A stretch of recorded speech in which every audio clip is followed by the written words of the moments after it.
Who owns the Titanic? The famous ocean liner was the property of the British company White Star Line. However, at the time of its ill-fated voyage, it was already under the control of American financier John Pierpont Morgan. The wreck has been lying at the bottom of the Atlantic for 113 years. And from a cultural heritage perspective, it is a true treasure. So who owns it now? It took 73 years after the sinking for the Titanic to be discovered by French oceanographer Robert Ballard. And it was immediately clear that there was a problem. The wreck is full of valuable artifacts. Can someone take them away? White Star Line no longer exists, and financial records lead nowhere. The right to recover items from the ship was eventually granted to the company RMS Titanic, but only for the purpose of salvage. It does not include ownership of the wreck. Since the tragedy of the Titan submersible, which was headed, no further missions are currently planned. The removal of artifacts is prohibited, but only by American laws. The Titanic lies in international waters and officially belongs to no one. If someone were able to bring the 50,000-ton ship to shore, they could theoretically keep it. But such a scenario is currently impossible.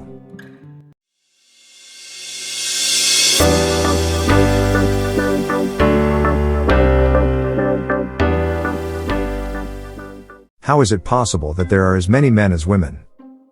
In humans, the balance is not entirely equal. Ratio 101 to 100. But only because in many countries the birth of a boy is still preferred.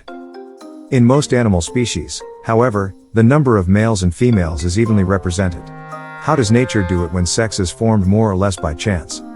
It's not such a coincidence. In most creatures, sex is determined by chromosomes. If the embryo has two X chromosomes, it becomes a woman or a female. If it has one Y and one X chromosome, it becomes a man or a male.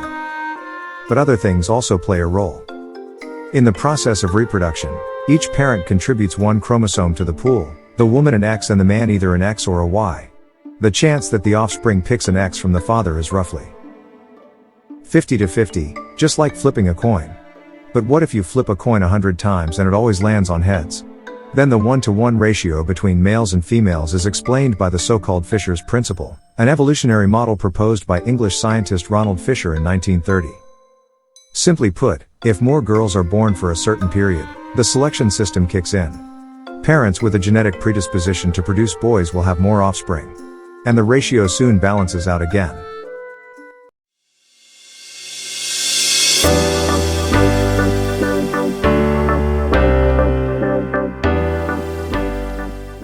What did the pyramid builders eat? Building pyramids was surely hard work. Everyone who took part needed food full of energy. Was no one hungry? For decades, a team of Egyptian researchers has been studying the site in Giza called Haid el-Ghurab, the lost city of the pyramid builders. It is located about 400 meters from the Great Sphinx and was home to those who worked on the pyramid of Pharaoh Menkaure in the middle of the 3rd millennium BC. At the site, many graves have been found, as well as a huge amount of animal bones. When archaeologists perform a detailed analysis of the preserved skeletons of the builders, they discover that they lived on a rich, meat-based diet. They even calculate that, to feed all the workers, more than 1,800 kilograms of beef, lamb, or goat meat had to be brought to Giza every day. But considering that about 10,000 people worked on Menkaure's pyramid, they didn't exactly overeat.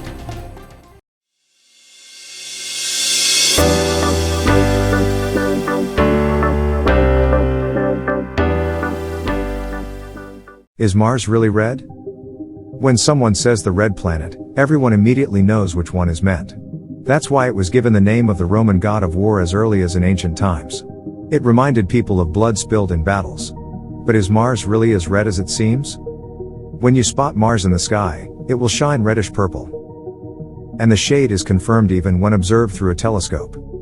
The coloring of the planet comes from the large amount of iron oxide. So it looks as if it's completely rusted. However, if you were lucky enough to travel to Mars and see it with your own eyes, you would probably be disappointed. Mars would appear brown, maybe slightly orange. Definitely far from the color of blood that our ancestors imagined. The red effect is enhanced by the distance, but also by frequent storms that mix sand with the thin pinkish atmosphere. Moreover, Mars has its characteristic color only on the surface. If you raked off the top layer across the whole area, it would just be gray.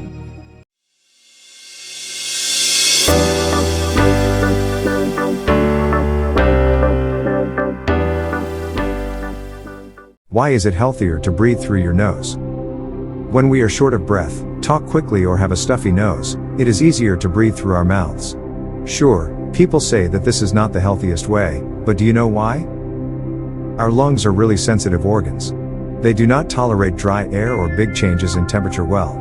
If you breathe through your mouth, for example when skiing in winter, the cold goes straight into your body and your lungs do not like that at all. When you breathe through your nose, the air is properly prepared before entering your lungs.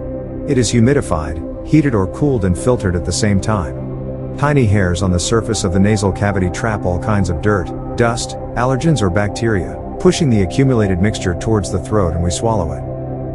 When you breathe through your mouth, the air is not cleaned at all.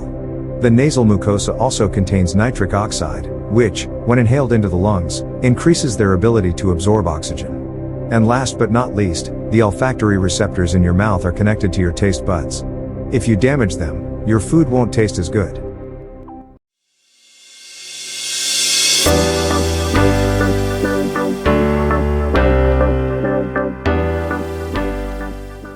Can animals be addicted to drugs? Addiction to drugs or alcohol is associated with changes in the brain. The brains of animals do function a bit differently, after all. So can they react to intoxicating substances like ours? Yes, animals can also easily develop an addiction to certain substances. When scientists conducted experiments on rats and got them used to cocaine, the rats continued to use it on their own even though they suffered severe seizures afterward. Czech scientists recently confirmed a possible addiction of trout to methamphetamine, which is found in wastewater. When fish are kept for several weeks in tanks with meth, and then moved to clean water, they show clear withdrawal symptoms. Some animal addictions, however, can be positive. For example, koalas are addicted to eucalyptus, which they get used to already through their mother's milk. And that's actually a good thing, because eucalyptus leaves provide them with the necessary water and other active substances.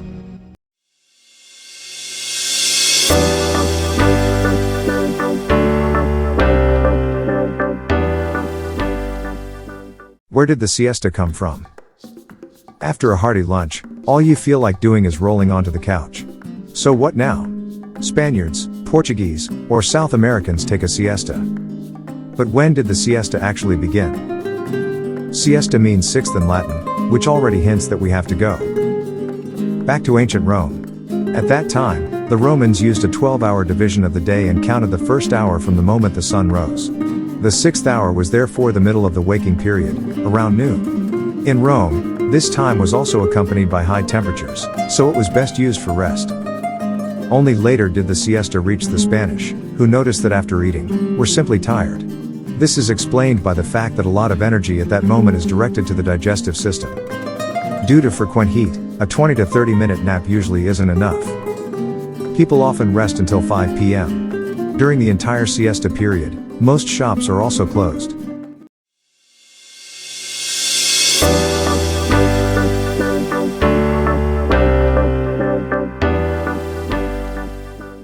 Since when has cake been part of birthdays? Christmas and New Year's Eve are behind us, so what will we celebrate next? Surely someone will have a birthday soon. And there will be no shortage of treats. Because cake belongs to birthdays. But why, actually? The founders of birthday celebrations are considered to be the ancient Egyptians. They celebrated the birthdays of pharaohs, because they identified them with gods. The tradition also appealed to the Greeks, and they were the ones who decided to improve the big day a bit, with sweet refreshments offered to the gods. They first baked a cake in the shape of a crescent moon for Artemis, the goddess of the moon and hunting, and brought it to her temple. And to make it shine like a celestial body, they decorated it with burning candles. It's said that back then they also believed the smoke from the candles would carry their wishes to the heavens. However, the tradition didn't catch on right away in ancient times. Baking ingredients were expensive, and ordinary people had to wait until the 18th century. The first birthday cakes were made in Germany, where the custom of blowing out burning candles also comes from.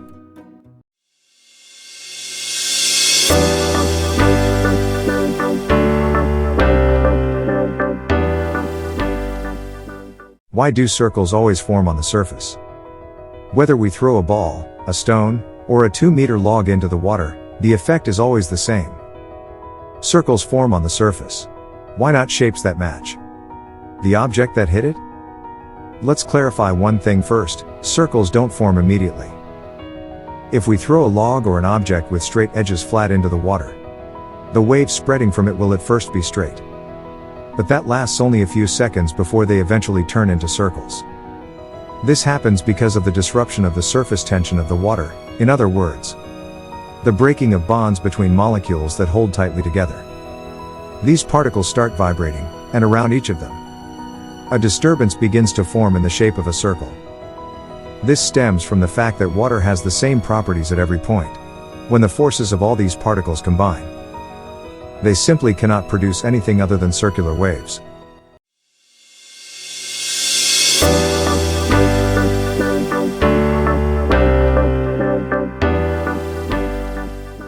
Why does our chest expand when we breathe?